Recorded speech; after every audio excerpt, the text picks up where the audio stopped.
Morning, everyone. So, our next guest doesn't really need much of an introduction, but one thing you don't know. She was a Warehouse Project resident. She's DJ'd at High in Ibiza, best mates with Fisher, the DJ, international DJ. Even her haircut makes the front page of the press. Delighted to introduce you to Angela Rayner.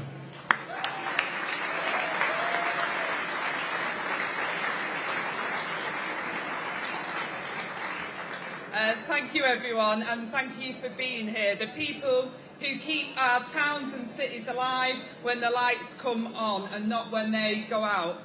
And to be here in Liverpool, what better place for this summit?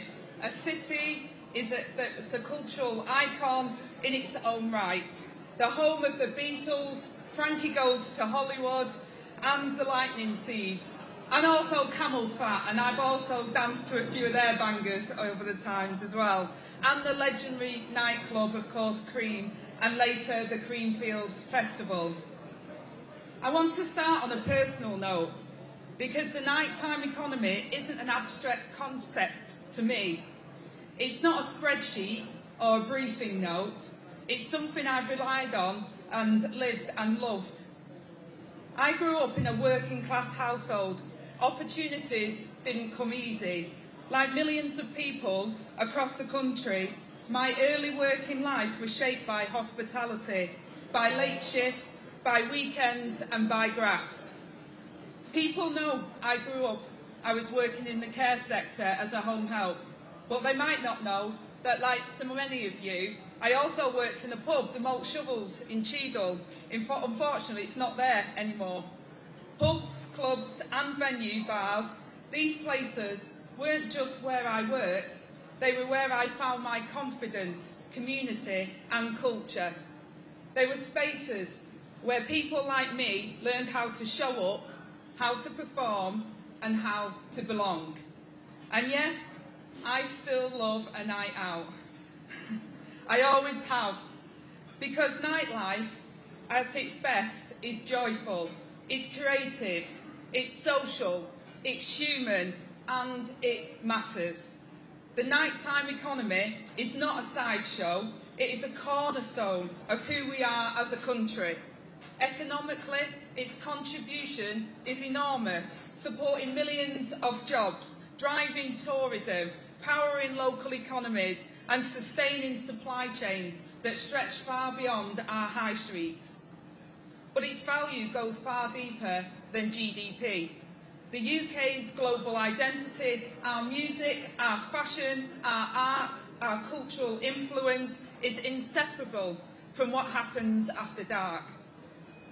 People come to this country because our venues, our screens, our creativity. They come to perform here, to learn here, to start their careers here. For generations, the UK has been a cultural launchpad to the world. And that didn't happen by accident, it happened because we created spaces, often grassroots, often fragile, often independent, where talent could take risks and community could gather. And that is why what happens to this sector now matters so deeply.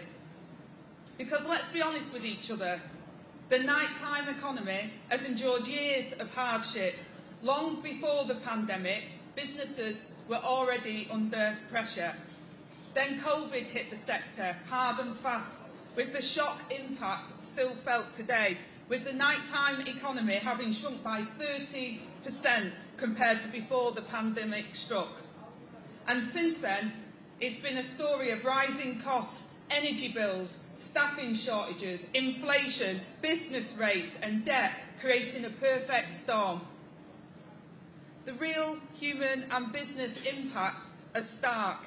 As numbers of nightclubs, once a haven for our youth, have declined in this country by 30% since 2019, and over 75,000 jobs were lost in the sector between 2024 and 2025 alone.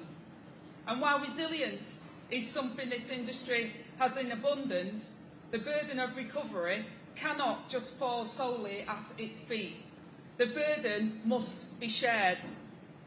Over 70% of this sector is made up of small and medium-sized enterprises, independents, grassroots venues, family fund and run businesses.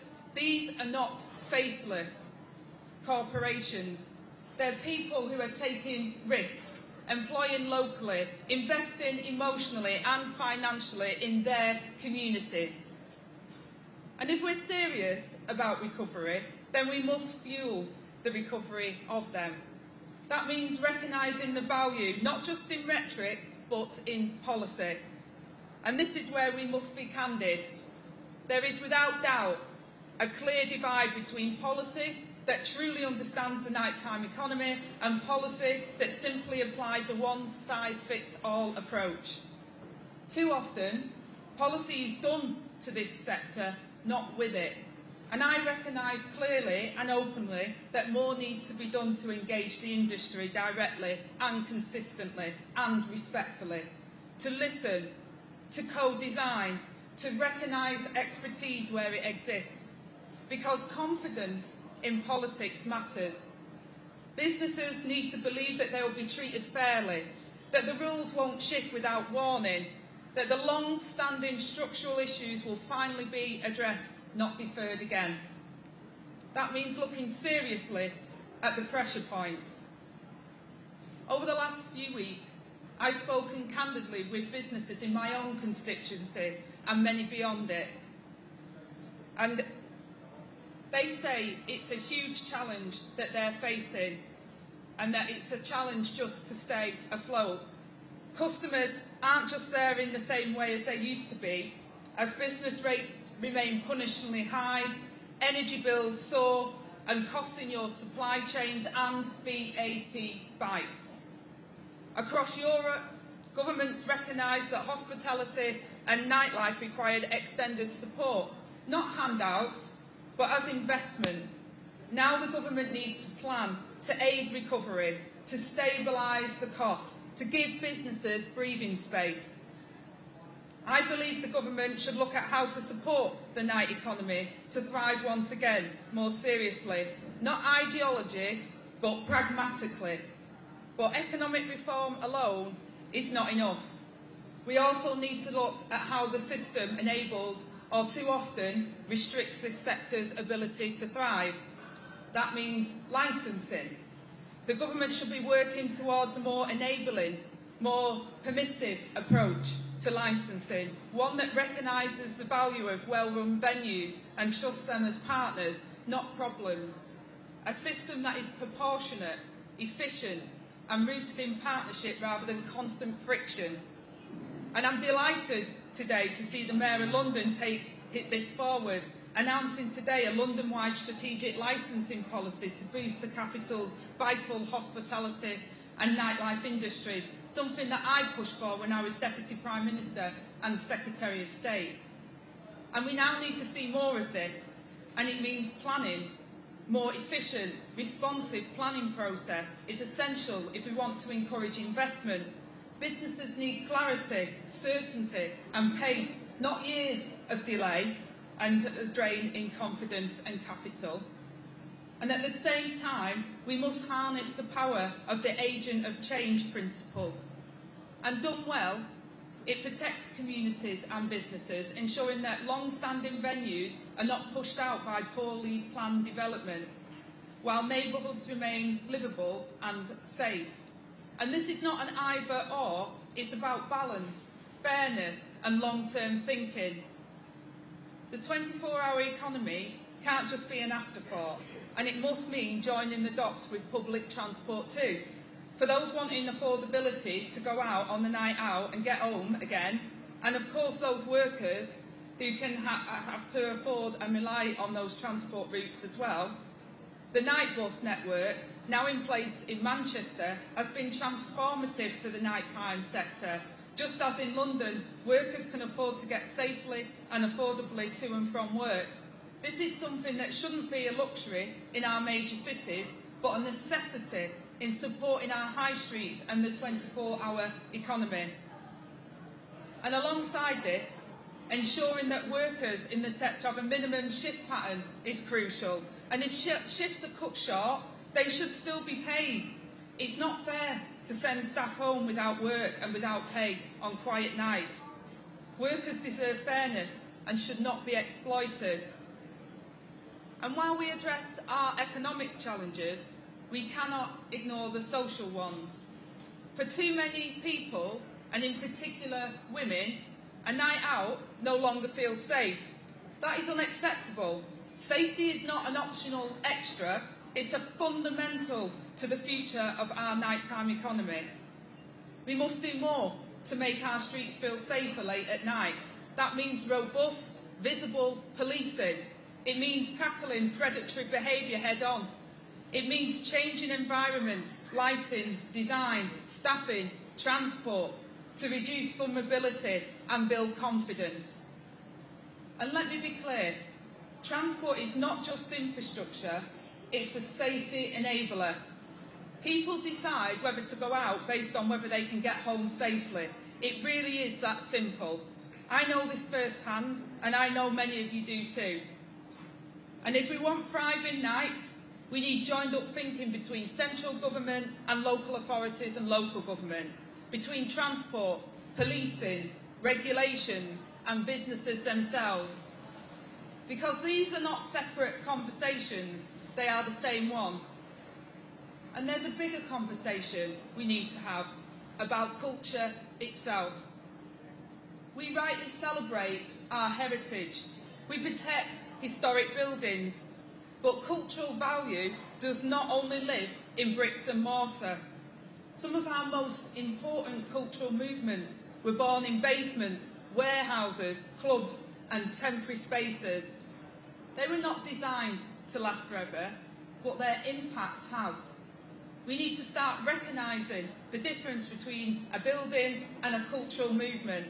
That means protecting our cultural heritage, not just through listing processes, but through new ways of recognising intangible cultural assets, like how UNESCO acknowledges cultural significance beyond physical structures.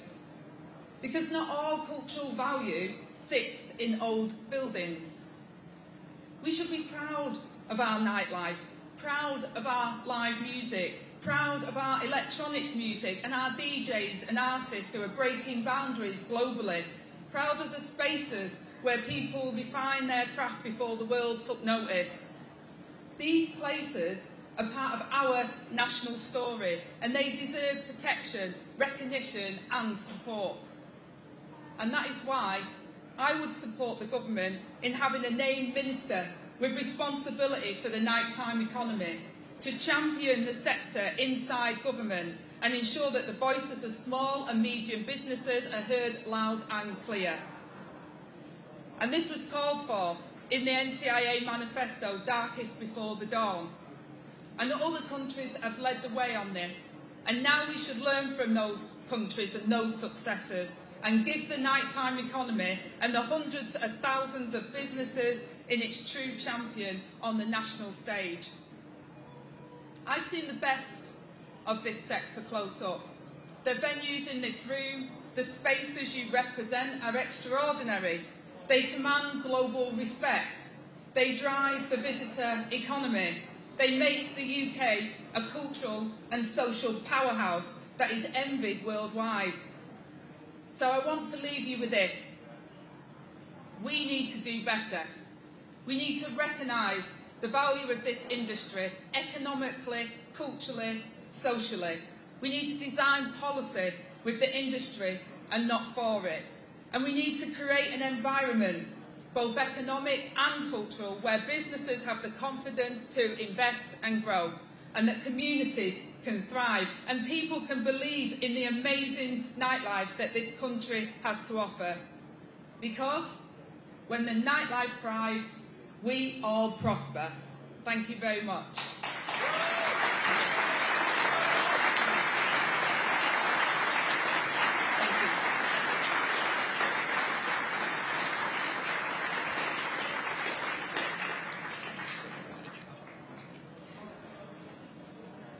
Ladies and gents, thank you very much. Angela Rayner. We're just going to do a little bit of a stage transition and then we're going to do a bit of a Q&A. If you can give us a couple of minutes and everyone stay in place.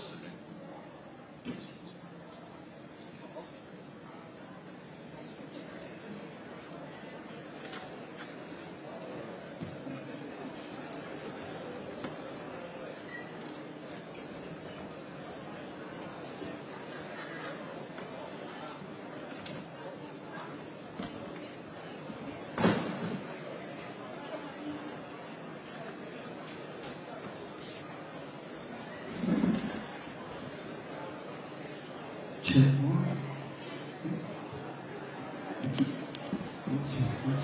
One, two.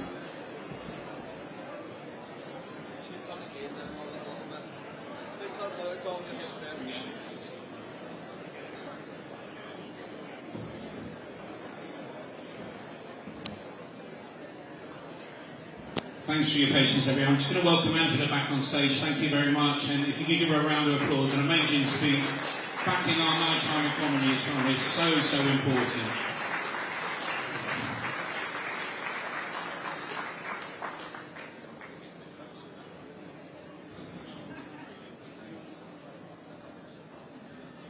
What's this for? You plug in something. One of our suppliers can't help themselves and put a business card on the table as if they know. Sorry. Cheeky. Listen, you've all heard that amazing speech, and thank you so much. And you know, obviously talking about our manifesto and the importance of having representation in central government is massive. I've had the privilege of spending some time in more casual environments with you. Funny enough, the pub, which was great. And I know you candidly to a point, so and I know that your passion is within this sector as a whole. So I'll be given the opportunity to do a bit of a Q&A, so I'm going to sort of get straight to it. I mean, you spoke very personally about your experiences where you've worked in the pub and things like that, and I really want to ask, how's that shaped where you are today? Your confidence, how you sort of positioned yourself? I'm really keen to understand how important that has been in terms of your life journey. Yeah, thank you. I think, you know, my background is well known, but I said that I learned and honed my skills because I've always worked with people.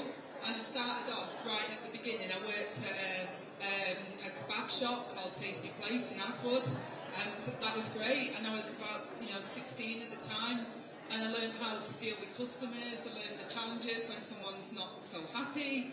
I learned the differences with people. Again, working at Mold Shovels. That was a real eye-opener. The loneliness that was out there even then, I think that's got worse now in society, and the spaces where people can gather and meet. You know, the old guy.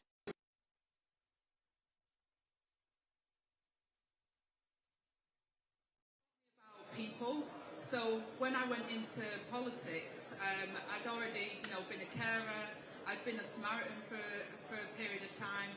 And all around my career, I've always worked with people, and you learn what matters most, and why we do what we do. And it's about experiences, it's about memories, and it's about caring for each other in your community. So you need these spaces where people can come together. And I think at some of my best moments in my life, and some of my worst moments in my life, the hospitality industry has always been part of it, and has been there to pick me up, or have been there to give me the warmth, the security. You know, you go around and it's heartbreaking to see venues that you've known for donkey's years that are disappearing, and it feels like part of your community, part of your childhood, part of what your memories are disappearing with it. So I feel really passionate about making sure we protect the industry, because it is economically really important to Britain, but it's much more than that. It is the heart and soul of what we do, and it's where we gather. Listen, you speak in such the same language that many people in this room talk about, and the reason why they're here. And there are a lot of people who said to me, "Oh, do you think we spoke about getting you here, and I was so pleased when you agreed to come." And it really sort of ratifies the importance and your passion for the industry. And I know lots of people have seen you out and about, and etc. But listen, the reality is I feel your passion. I understand that, and I know how important it is to you. So. I mean, you mentioned that nighttime economy is not just a sideshow, it's a cornerstone of UK economy. What does genuine recognition look like? What would you like to see? I mean, we spoke about the ministerial position. What else would you like to see? Yeah, I think the ministerial position is really important, but I also think that too often people see businesses as all the same. They're not. And I talked about the risks that are involved, and I talked about the challenges that the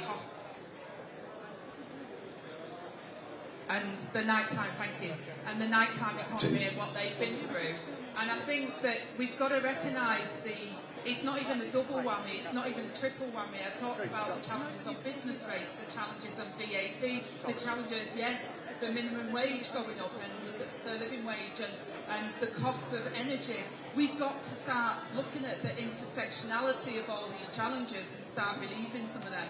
So we've talked about a review of business rates. We've got to, as I said in speeches before, we've got to put rocket boosters on what we promised at the election and start delivering. Now, we've only had a short time in government, but I really believe that in order to get that hearing, people have to see the urgency of which the sector is facing, and that means doing pragmatic things that are going to relieve those pressures, as well as having the people in the room. They know the challenges, they also know the context to the challenges, and therefore they can help us with that. But I also think our high streets will only be saved by looking at the hospitality sector as well. People see the high street and they think it's decaying, and actually it's the hospitality sector and the nighttime economy that is really breathing life back into our communities and our high streets. So we've really got to try and think of how policies can drive that and how we can practically assist. No, thank you. I mean, just touching on that point, I mean, you talk about a lot of policies that are generated for the sector, not with the sector, or co-design. How would you like to see that change? What would you like to see more of from that perspective?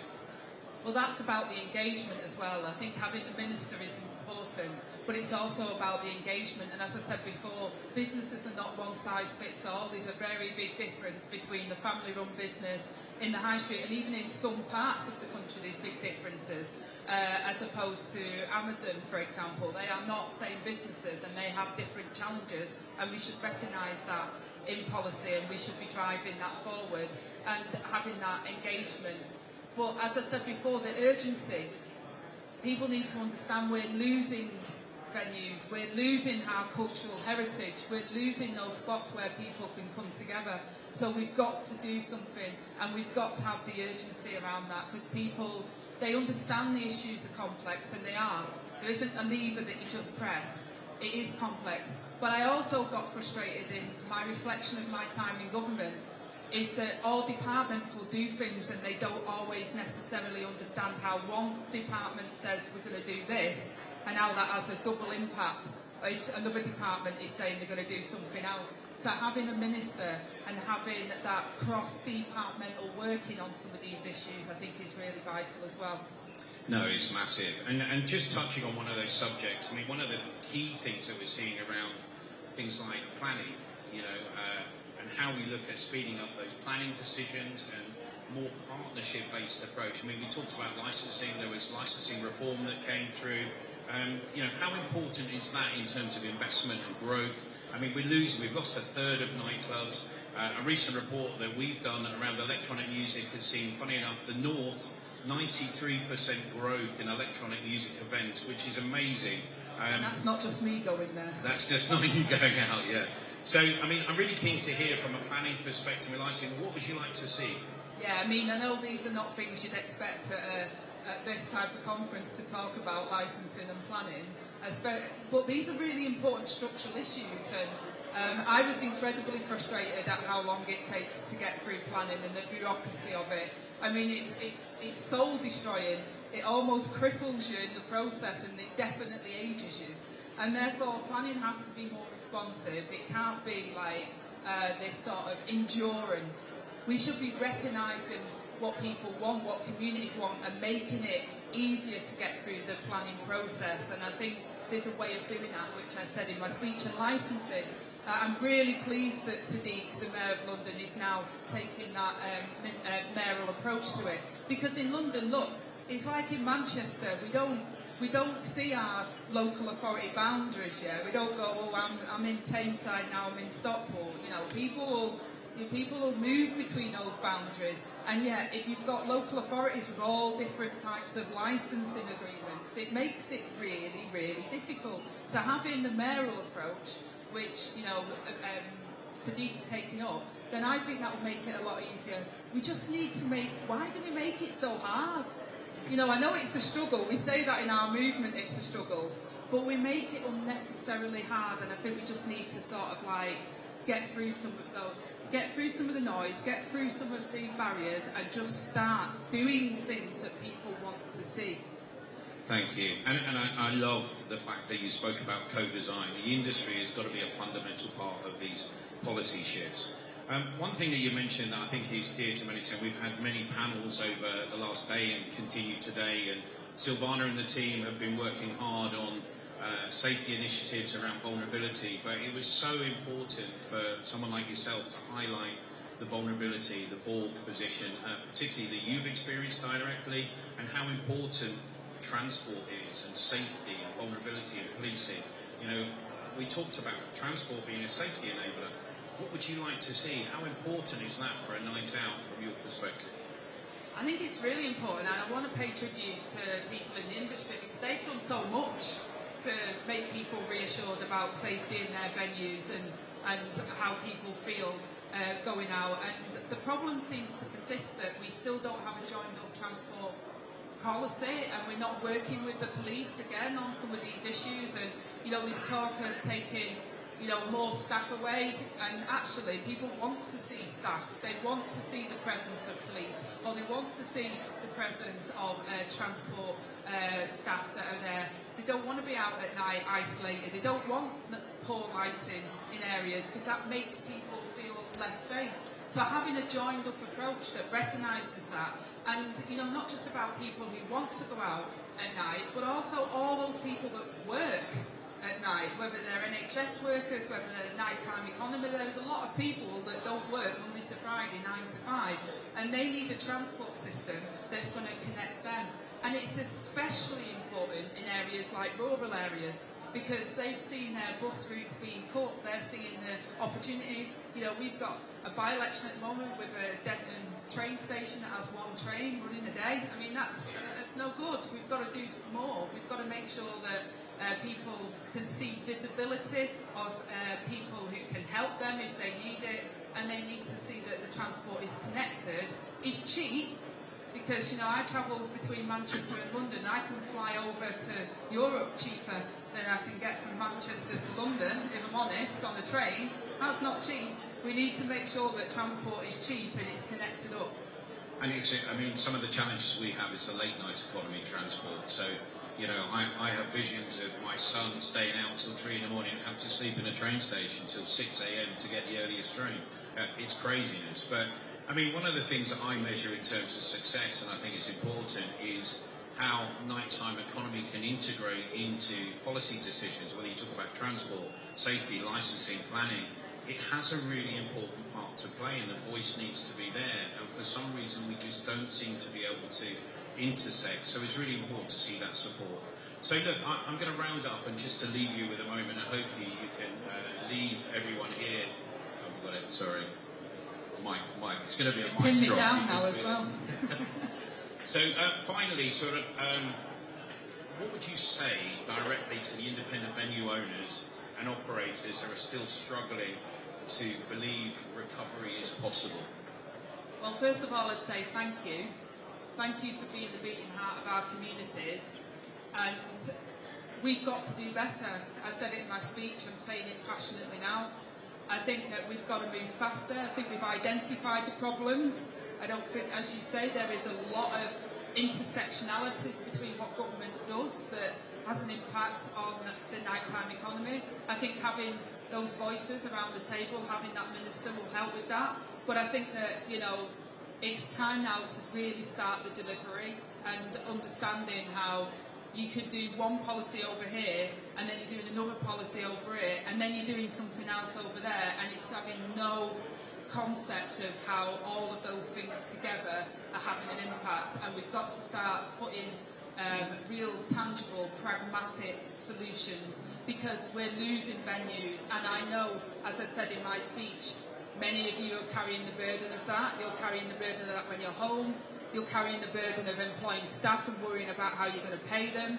And you're seeing the bureaucracy, you're seeing the rules, you're seeing the legislation that is telling you to do more, but you're not seeing the support for that recovery at the same time. And I think that's where we need to really, we said we'd review business rates, we need to get on with that, we need to do it. And the things that, you know, I've said here today, I think that we could really take them forward. You know, I'm a working class girl. We don't expect the moon on a stick. We never have. But we expect to be treated fairly and with respect, and if you play by the rules will protect you. And I think that's where people feel that they're not getting a hearing at the moment, and I think we really need to get back to that and fight to put the change in. We might not do everything everybody wants, but we can do more. Thank you very much. And look, we're going to round up there. I just want to say a huge thank you for just taking the time out of your busy schedule to come here. Not only talk passionately about the nighttime economy, but understand from everyone here that we've got a supporter and someone who's going to back us at every opportunity. Can I ask everyone to put their hands together and thank you very much.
Ladies and gents, we'll be getting underway in the next 5-10 minutes. The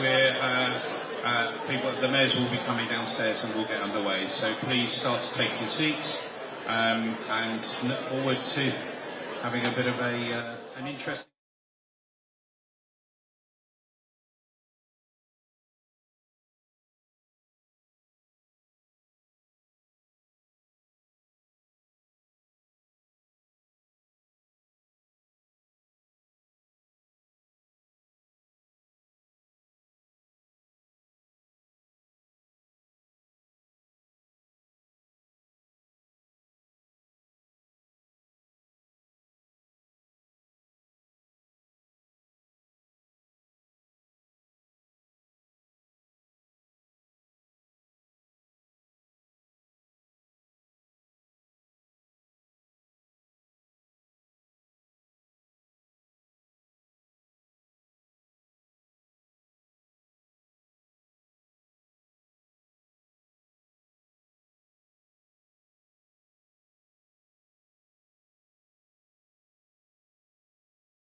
Ladies and gentlemen, can I have your attention, please? We're about to get underway.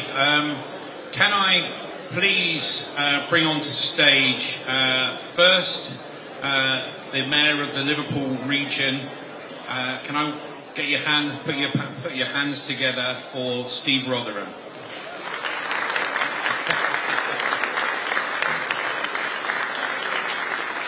It's the first time I've stumbled over my words for the last couple of days, but please grab a seat. Don't worry about the headphones.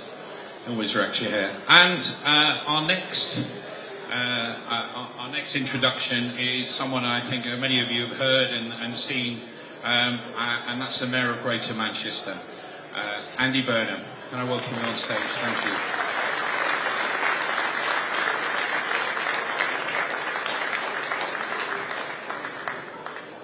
What's nice is these guys know each other very well, so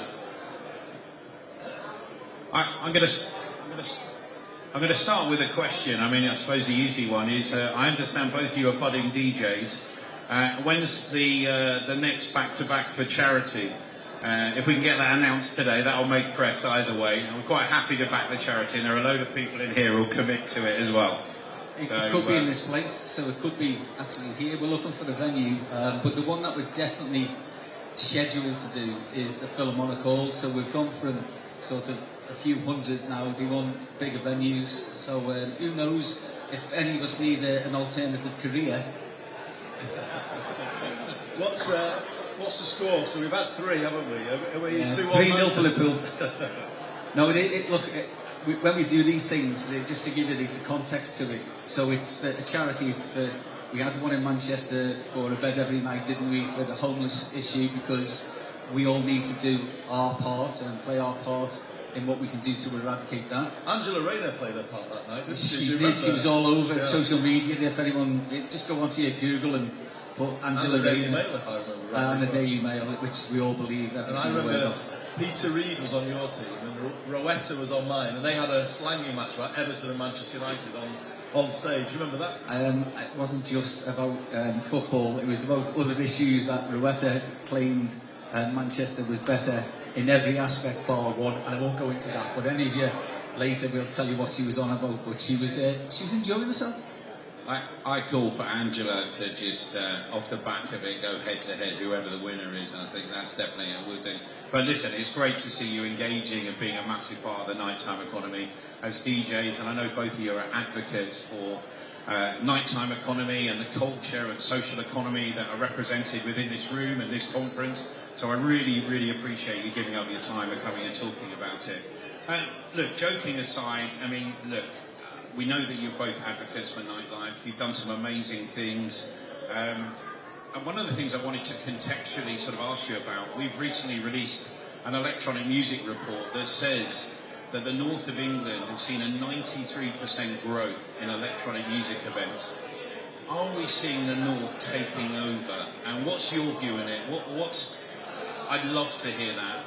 Obviously 51% in terms of London, but 93% for the north of England. What's your view on it? How do you feel hearing those stats?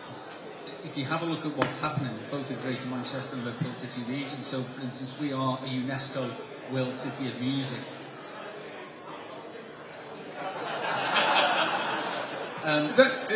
They're also a one-band city, aren't they? Yeah. Electronic music. Now, hang on a minute. That's what we're talking about here. Have you heard the Scouse rap? We have quite a pedigree there.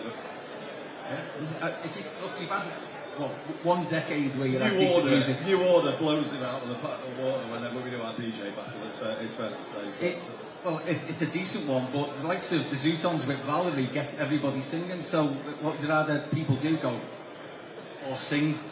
But I should say, shout out to Sasha Lord, who's here somewhere today. The Warehouse Project and everything that's come out of that, and the whole culture around it, it's massive, isn't it? So, we're proud to be bossing those stats, both of us, aren't we? Yeah, and genuinely it's a good thing, isn't it? Because all you hear about is negativity. If you go onto social media, it'll be about something that is in decline. So to see growth in a very important sector to both of us and to our economies is fantastic. The one thing I would say is that whilst the headline figure is really important, underneath that, there are venues that are still closing across the whole of the country, and everybody has to step up, local, national and regional, to ensure that we give those places the best possible chance of survival. 100%. And I mean, what's nice to see is that friendly rivalry between the cities, and just understanding that you're pushing each other to do better, and that's an important piece of this, I think. I think so. I mean, the nighttime economy offer is brilliant in both places, and it has been for a long time, but there's no complacency either, though. Look at this, you know, obviously my club has a new stadium near here. This is a fairly new venue that is packed out, obviously on match days, but other things that they're doing. There's a whole infrastructure growing around here, isn't there? In some of the old warehouses linked to the docks. Fantastic to see, and you know about Manchester's nighttime economy infrastructure. To follow up on a point Steve was just making, I think we need to consider it critical infrastructure for a city region like ours. And this change in our thinking has come through. You remember the debates about night and day, and the challenges we had there, the planning issues around sound, about the sound proofing. For me, the nighttime economy brings the thing that puts the whole life into the place, and it's critical for that reason. And we need to give it the maximum protection, in my view, from a planning point of view, because once you lose it, and then you lose, the vibrancy, you lose the life in your places. And I think it really is important with the mayors, as we come through more and more in terms of building our city regions, that we talk about the nighttime economy in this way, not something that's just always there and it does its own thing, and it's just something we can take for granted. You've got to look at it the other way. These are social spaces that bring people together, that bring life, that bring joy, that bring all of the good things in life. And you've got to start, in the eyes of, if you like, the tax system, the planning system, consider them critical infrastructure for cities and towns across the north, indeed across the country. And we're not there yet, but I think coming out of gatherings like this, we need to get there with you, getting that voice louder and louder and louder, played back to Westminster to get those policy changes to reflect what I'm saying. Critical infrastructure, essential infrastructure. If it's not there, your place is probably in decline. And that's why we're here, and we're so passionate about what all of you do. We know it's hard, but the fact that you do it makes all the difference to our places. Yeah, and just to supplement that, I mean, what other industry is like £43 billion to GVA across the economy, but doesn't have a single voice? And that's where all the disparate parts of the nighttime economy do need to come together, because it's fantastic that we've got live music venues, because we both love live music venues and a couple of drinks sometimes when we're there. But how do you get people to and from those venues? So we're investing an awful lot, as both Metro mayors in Liverpool City Region and Greater Manchester, to see whether we can do more on public transport and run later night public transport, so that people can get home safely as well. Well, you said a couple of drinks, and of course I have a foot in both cities, don't I? Having some roots right here from where my family came from here. But that's his problem. So he's half Scouse and half Mancunian. So when we go out, half of them want to get pissed, but the other half won't pay. He's always very generous on nights out to deal with my Mancunian half. So look, we heard from Angela Rayner earlier, and the support for representation centrally in terms of a minister with a portfolio that looks and addresses, someone who actually understands the industry. And I don't think we can measure success until both on a local government, a mayoral region position, as well as central government, that we've got integration into policy and strategy properly and represented as an industry. I want to ask you both, would you support a ministerial position centrally? I know you do a huge amount of work. The likes of Sasha and others, the commissions, music groups have been a really big part of your strategic movement. Would you support that sort of thing? Yes, 100%. And I want to just develop what I was saying before and put it in the context of place-based regeneration. I know the third biggest sector, I think I'm right in saying, yeah, in the country. For us, 500,000 people just under work in it, so it's massive. But I want to put it in the context of what we're trying to do to revive places, towns around the city as well as the city. Because for us, it makes all the difference when you're trying to sort of turn around a place that's a bit neglected, to bring in those social venues, to make those places live beyond 5 o'clock in the evening. If you're trying to turn around a place like Stockport, where we've had a Mayoral Development Corporation, you have to build that nighttime economy. You know, we've had lots of policy debate in this country over the years about how the high street and how do you turn around a town. Well, we have done it in Stockport, and we think now that is the template for how you do it. And we've been developing this idea of Mayoral Development Corporations now. We're bringing one forward in Middleton, led by Steve Coogan and Rose Marley. We're bringing one forward in Bolton, Ashton, Stalybridge, so Angela Rayner's area. And it's a really interesting thing where you really get into the detail of this. What we want is your industry with us in those areas. We don't necessarily want betting shop after betting shop or tanning salon or, okay, some people use those things, but they don't bring the footfall, they don't bring the life, they don't actually employ as many people as your industry employs. And we've got a really interesting thing going on in Farnworth at the moment, where we've worked with a developer called Capital and Centric to make an entirely new living space in the heart of a town like Farnworth, where Tim Heatley, who runs it, is holding out for nighttime economy businesses to take his units rather than give them away to other uses that won't bring the life. And it's a really important point about your industry and the unique thing you bring to town and city centre regeneration. And for that reason, I do think a minister is needed, but I do think special protection in planning law is needed.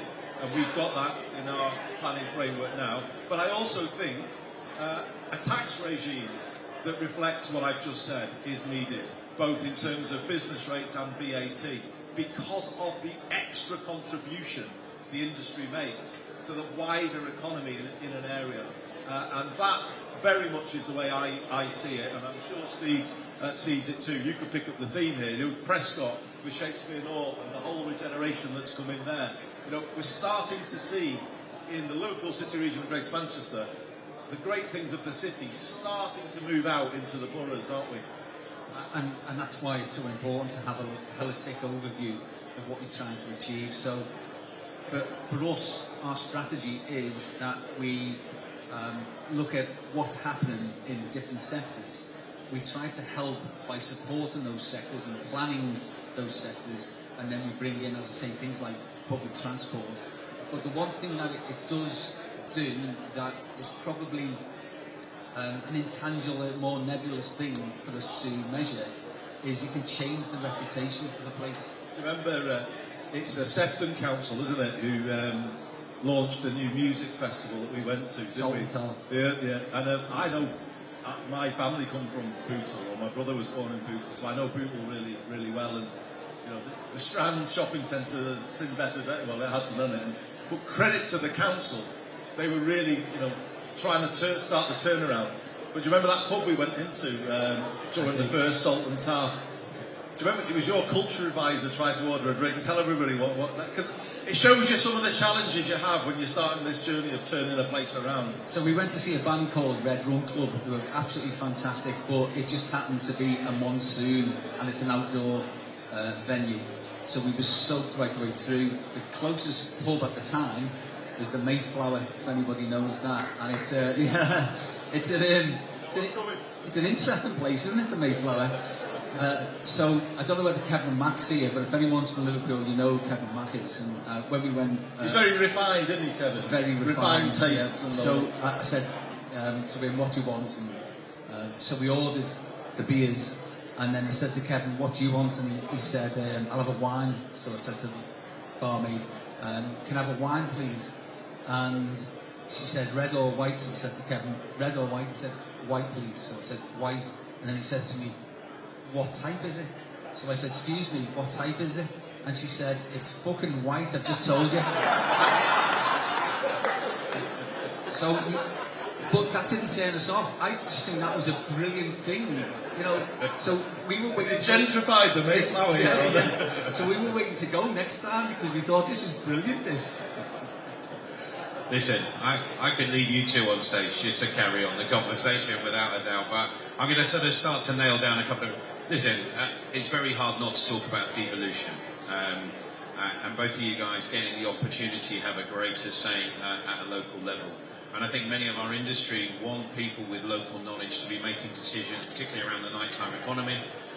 We understand the empowering moment that could bring about, particularly with people or leadership that are very focused on nighttime economy and supporting the industry that we have felt have been a huge part, have been overtaxed, overburdened in many respects. So I'm really keen to hear from both of you about that devolution position. Yes, I think hopefully you feel that devolution is good for the nighttime economy. And as mayors come through in all places, you know, your voice is getting a bit stronger because we all see the power of you, perhaps in a way that Westminster-based politicians don't see it in the same way. So I think that is, you know, is really coming through. If I think about Manchester and, you know, where we are now, Steve loves me saying this, we are the fastest growing city region in the UK. Heard that once or twice before, but Liverpool city region growing faster than the UK. So devolution is bringing that change. If I go back though to my youth, I think it was the music scene of the 80s that began the turnaround of Manchester. It wasn't anything else because the industry was leaving, things were closing, the place felt moribund from that point of view. But obviously into old spaces like this, the music industry came in and lifted, and he knows what I'm saying down there, Gareth. But it's true. You know, it put heart and belief and pride back in a way that it had been stripped out by the deindustrialisation that we'd lived through. And this is the point that I think really needs to be understood from a policy level. You know, we talk about growth as a country, we talk about turning around neglected places. It cannot be done, in my view, but it could be done in a very different way, but not in as vibrant a way by other industries. I think your industry makes all the difference. And I do think, you know, beyond the minister, we need, as I say, a planning and tax regime that recognises that value added to the UK economy. And I'm including the music industry in this and live venues, as Steve was saying.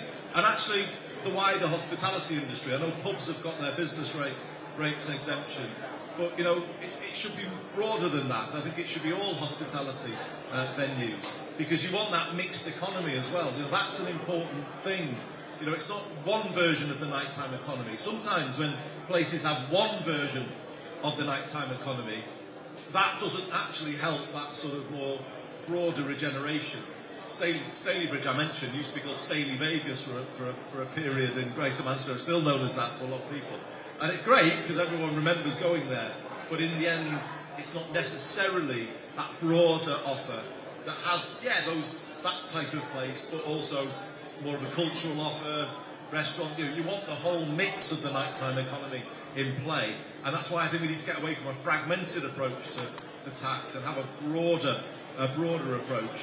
That recognises the employment benefit, or particularly the regeneration benefit. And it does contribute a huge amount to Treasury. So our visitor economy is worth £6.27 billion a year, and a lot of that is where we raise taxes that go into the national exchequer, which is a good thing if we see a return on some of that taxation. And we've got, through devolution, we've got something called an LVEP now, Local Visitor Economy Partnership, and it's headed by Lord Hall, who used to be with the BBC, people will remember him, but he's from Birkenhead. So we've got people now coming back to areas like ours who understand the sector and have pulled together people like John and others who understand the nighttime economy as part of that wider offer, and that means then we can start to get the ducks in order, because we do invest in our visitor economy huge sums of money, but it needs to be influenced by people who understand that. I don't have anything to do with giving funding out. That is through the bids that come in, and we need a strong voice from the visitor economy, because we've got so many competing interests that if you don't have that, then other people will shout louder, and that means that money will probably go in their direction. It's worth us just saying something, though, isn't it, about the arrival of the overnight visitor levy, because you may have seen some reference to this confirmed in the last budget, and obviously it goes by the name tourist tax as well, and probably you'll think, oh God, another thing that might cause us a challenge. I would want you just to think about it the other way round. For both of us, and in the visitors we both get linked to music and football and other things, it's huge. And we've faced the job then of putting the transport on to cope with those visitor numbers, to put the policing on to cope with those visitor numbers. If we were only to pay for that through the council tax, that would actually be unfair to the residents of the two city regions. And therefore it is right to ask people who are coming and using our services to pay that kind of charge that you pay, routinely in France or Germany, a few pounds. I've never resented paying it whenever I've been asked to pay it, and I don't think people do. But what that will do is create a fund for us that will be very focused on the visitor experience and actually raise the game of the place in which you're based. So I'll give you an example. Night buses. I've reintroduced night buses in Greater Manchester as part of the B network. So we've got them going to Lee and Bolton, Bury, through Prestwich and Rochdale. You've got some coming back as well, haven't you? I think you've reintroduced some. The trams are running till 1 o'clock at weekends now. Sasha was big in bringing about that change when he was our nighttime economy advisor. That is the kind of change that the visitor levy will be able to support, or the extra policing later that then helps your venues feel different later on. So I do just mention that because devolution is bringing something that could help the industry, and work with us is all I would say on that, because we need your ideas about how that funding could best be spent. And we want to use it for additionality as well, so we want to look at how we can make things more attractive so that you get more footfall, more visitors, more overnight stays, more bed nights, all of that, which all helps to grow an economy. And we can't do that by hoping at some stage you're going to have a benevolent government who's just going to say, oh, do you know what, Andy or Steve, here's some additional funding. You're not going to get it through that. I think the one thing, and I was on a call with some of your team, Andy, the other day, talking about Bev Craig as well, talking about the visitor economy. And I think the important thing that was really resonating around is everyone looks at it as an investment in the customer or consumer journey, particularly the visitor economy and the infrastructural piece. There's a lot of people talking about co-design, and I think the important thing that we really need to harness is an engagement in policy decisions which are not built for the industry but are with the industry, which I think is a really important part that's lacking in central government. But I think local government, I know both of you advocate for that, but I really want to hear how important it is for the industry to be a fundamental part of the direction of policy in both of your regions. Yeah, I think it's a really important question, that. And Bev Craig, leader of Manchester City Council, is leading a task force for us on all of this right now. And, I think Bev has brought a real change in terms of prioritisation on these things. I think there's been stages of how the industry's been treated, and you'll know this better than Steve and I, but there was a period when you could say neglected completely.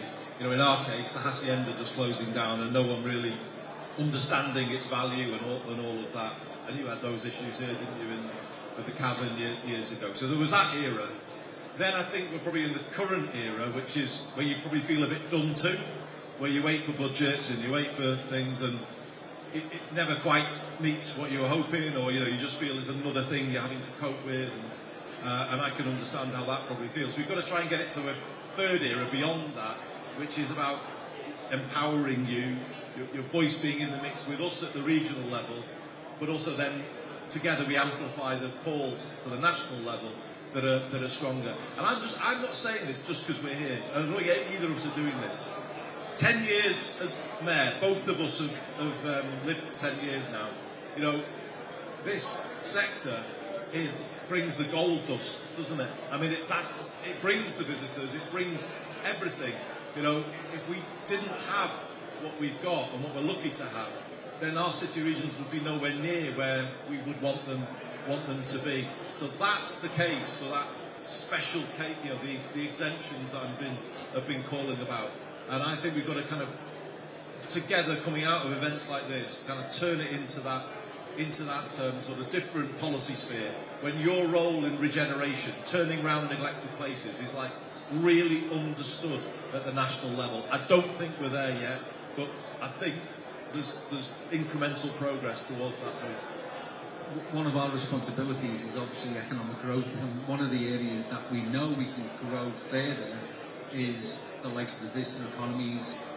We only have to do things a little bit more in scale, and what we can start to see is the impact of that on our productivity levels across the whole of the north and beyond. So the wait for a national government, as I say, to be benevolent is not the right approach. What we need to do is to find ways in which we could look at what we have indigenously, and obviously Manchester's got that fantastic Manchester air and all that. We need to capitalise on that.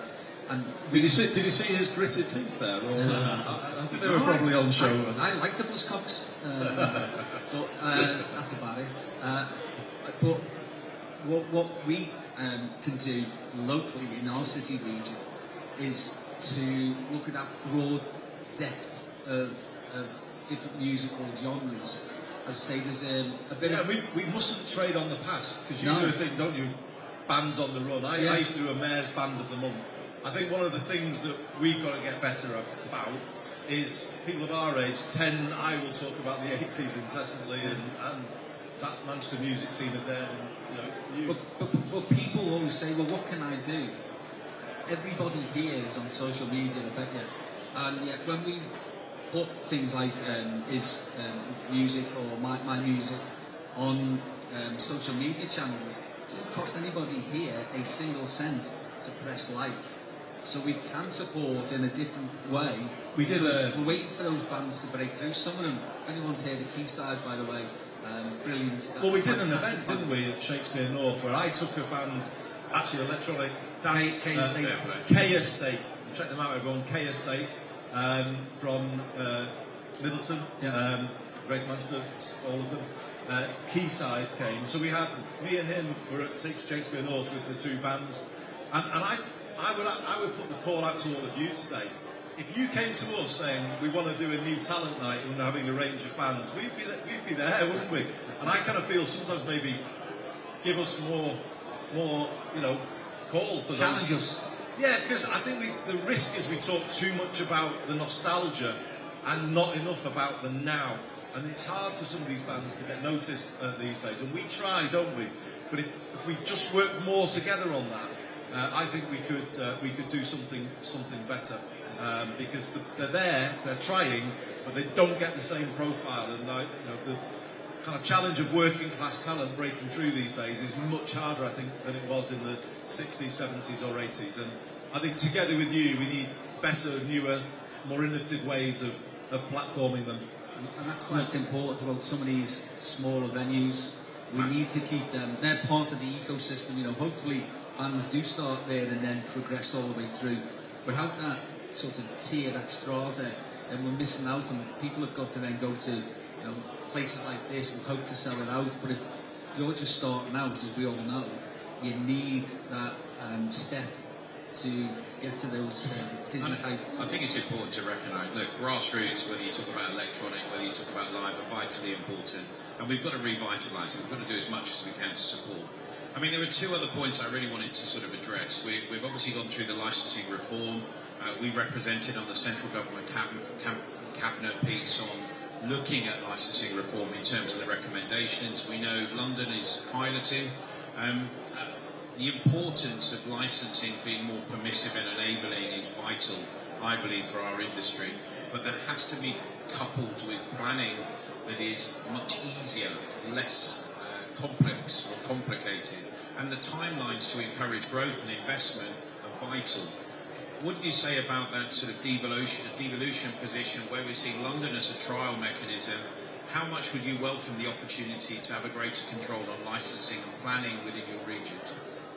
So the thing about devolution is that we agreed this right at the very beginning, where local authorities don't disappear, and that means that devolution for us is about taking power away from Whitehall and Westminster and not from our local authorities, who would genuinely, I think, have a knee-jerk reaction if we started to say that we were the people who were responsible for those functions that currently sit with councils. But we can work better with councils, there's no doubt about it. So the simplification stuff that we're trying to do is not just on the nighttime economy or on venues or on planning, it's right the way across the piece. We've currently got 6 local authorities, all from the same political persuasion, a mayor from the same political persuasion, and we're trying to cut through some of that, the more onerous side of the regulation. So the bit that the Tories sometimes call red tape, and the reason that I won't is because they said, for instance, at Grenfell, that was about red tape. Look what happens when you don't put safeguards in place. So I want to get rid of the unnecessary stuff, the duplication, and where, for instance, a different a venue or a venue owner would have different regulations in the 6 local authority areas in one place. That doesn't sound sensible to me. And in Greater Manchester, just to pick up on that, what some people call red tape point of view, we've obviously supported Fegan Murray all the way with Martin's Law, and I can see Fegan here today. So I think there's a balance, isn't there, when we think about licensing reform and making it easier and reducing sort of regulatory burdens. I understand those calls, but at the same time, from what we live through in the city, you want absolute clarity as a parent as to what is the level of security at a different size of venue. And Martin's Law was something that I spoke about at a previous gathering like this, and I think there was scepticism, but it's really important.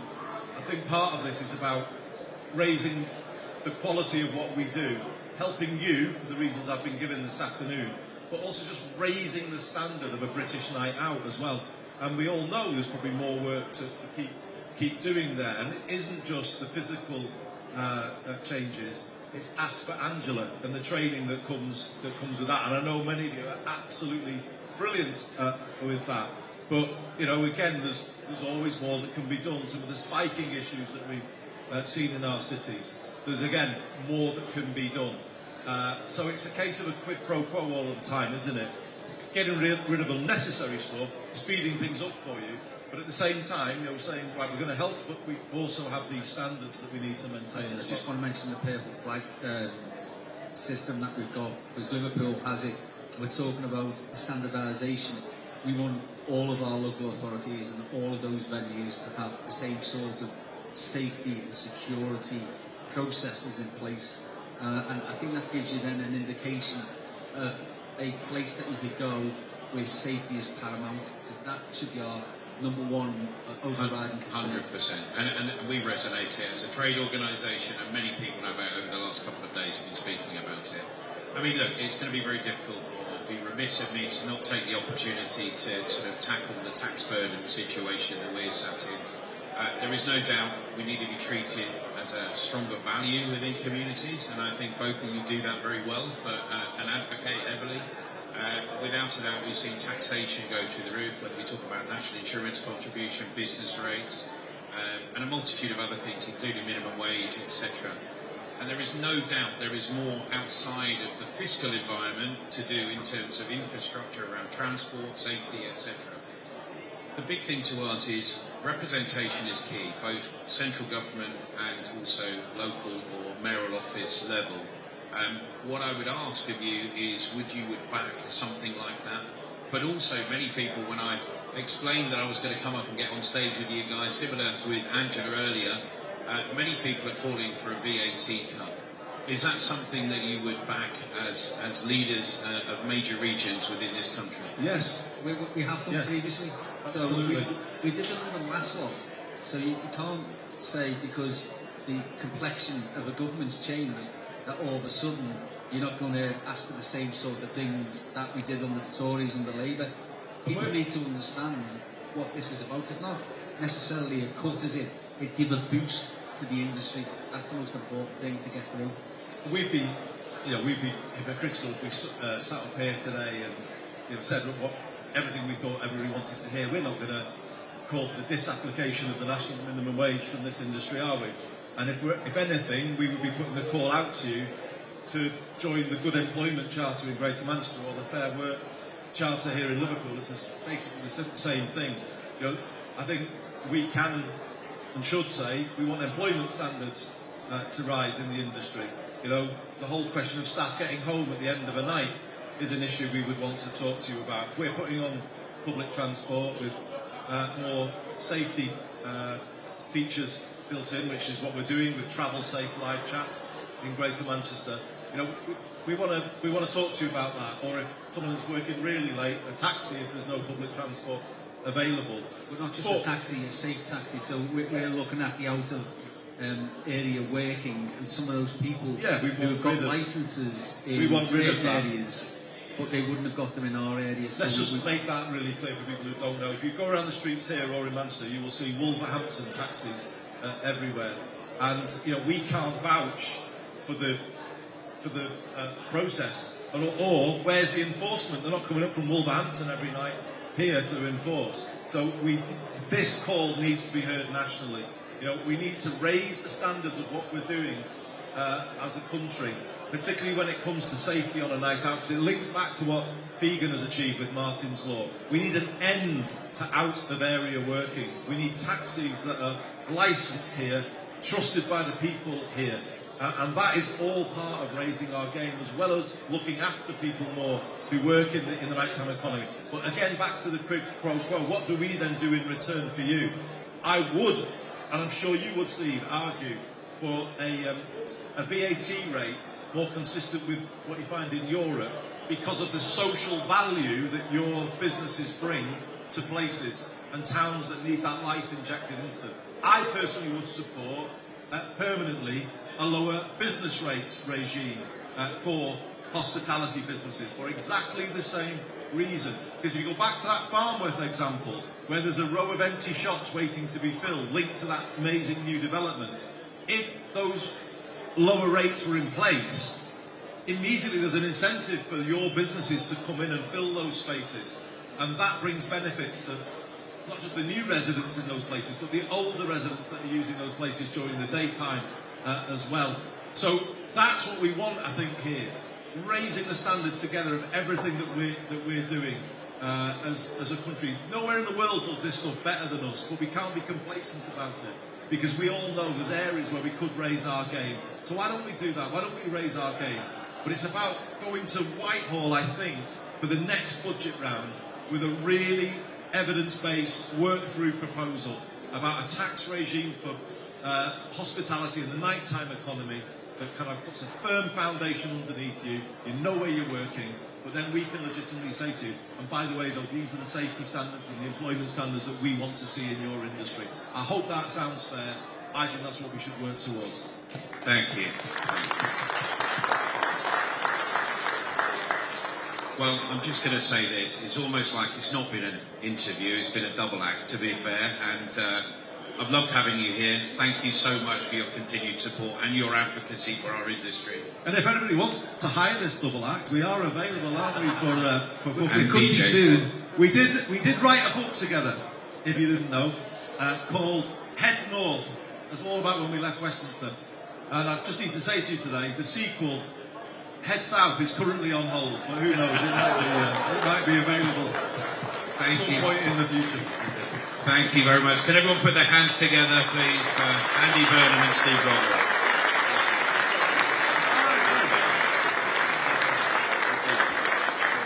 Ladies and gents, if you can just hang around for a few minutes, we might have a bit of a surprise for you.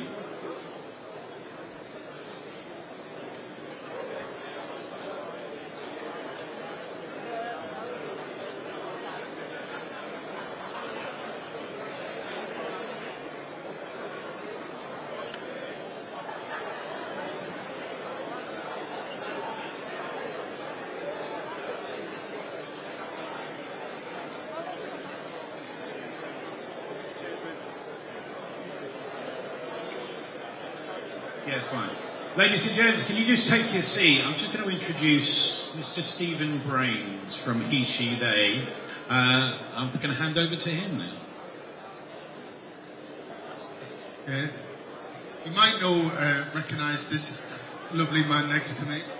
So we've heard from Angela Rayner today, Andy Burnham today, and we're about to hear from the man that, if the polls carry on with the trajectory that he's on, might well be our next Prime Minister. So this is the lovely Zach Polanski, leader of the Green Party.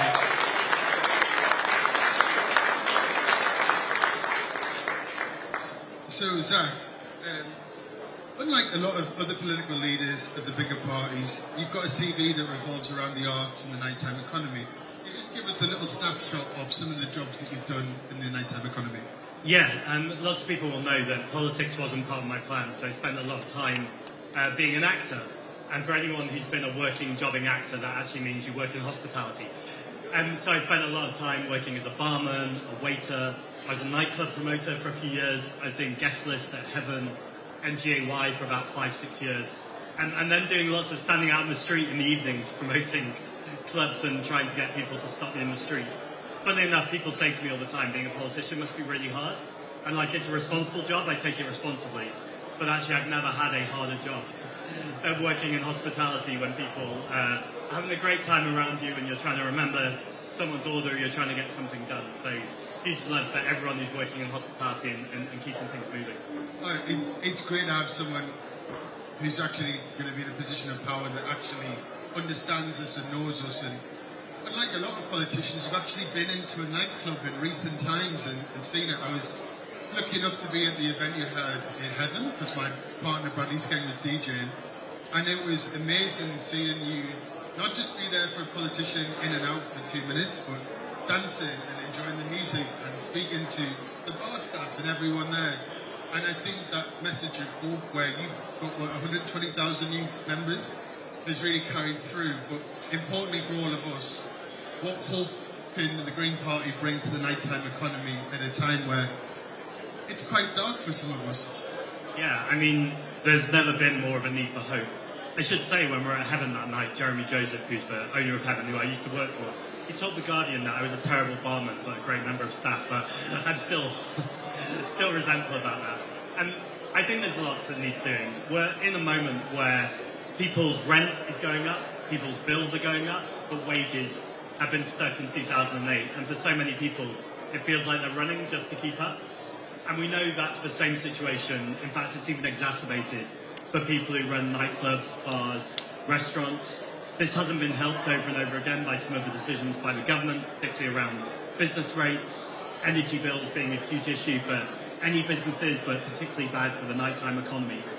And then there's a whole discussion I really appreciate in your manifesto. I was just saying this, that we're talking about the difference between regulation and promotion.